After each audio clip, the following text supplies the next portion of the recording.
after being there, whether they say it's their address or not, they're considered to be resident there. So you can actually get the data from care homes. Now most care homes have got enough patients for it to be one postcode. So you can actually, it is possible to look at the death rates by postcode.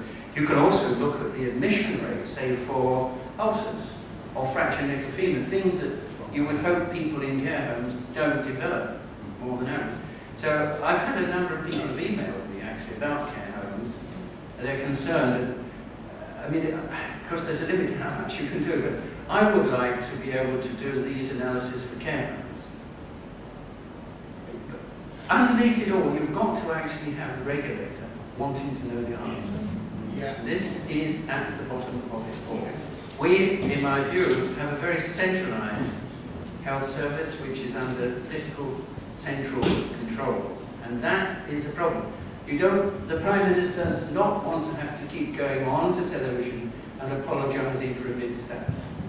And until we can take the politics away from it, in my personal view, the only things that the centre needs to do are resource allocation, because you've got to have a means of fairly dividing up the payment. If we continue payment by taxation, which I think is a good thing in this country on the whole. I mean, in the States, I see people, 15% don't have any healthcare and so on. So and the other thing I think is the methods of monitoring quality should be the methods sort of like independently done, like if you're a college. I mean, I never actually thought I would be doing what I'm doing now. It's just that I got into this. I was seeing my patients for 30 years. I had no idea that this would be what I was doing at this stage. In fact, when I finished my 30 years, my wife said, "That's it. You've done your bit." And I was then asked to go on the Bristol inquiry, and for 3 months. And she said, "No, no, no, no." But then she went on holiday to Chile, and they intensified the requests. And the day before she got back, I weakened and said yes, and I've never really actually got over that. So I didn't really know I was sort of going to get into all this stuff, but I am there now. I mean, it's terribly important that we are independent. We don't have any sort of financial involvement with the Dr. Foster people, other than the fact that they fund the unit, but they fund the Imperial College, not necessarily.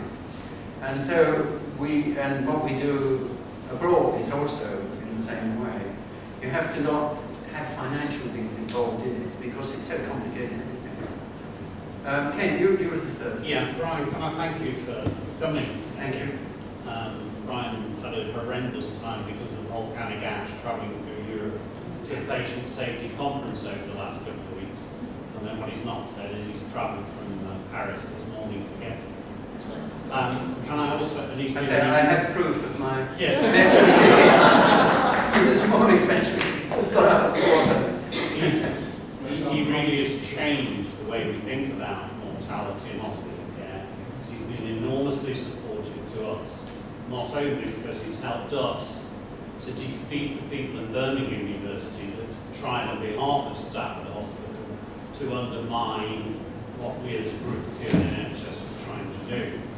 Can I just add that Brian's done a paper for us which is about page 50 or 51 in your pack, and it sets out the basics of mortality ratios.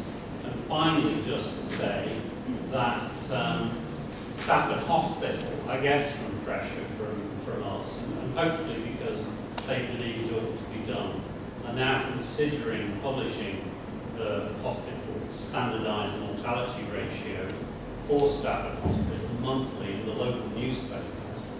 And that, of course, will be done only after a long period of public education, so we all understand, and we're insistent that that is done under the supervision of Brian Jarman here. So Brian, thanks so much for that.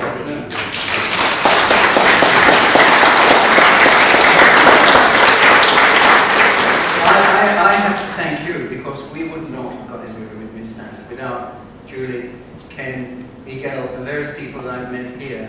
Actually, because I said right at the beginning what happened at the Bristol inquiry, it's a combination of the patient groups and the death rates that seems, and I think also the publications, that seems to be able to drive something to happen. They just can't refuse it. And you're going to have publications in newspapers and academic departments of public health and so on. I'm going to try and find minutiae.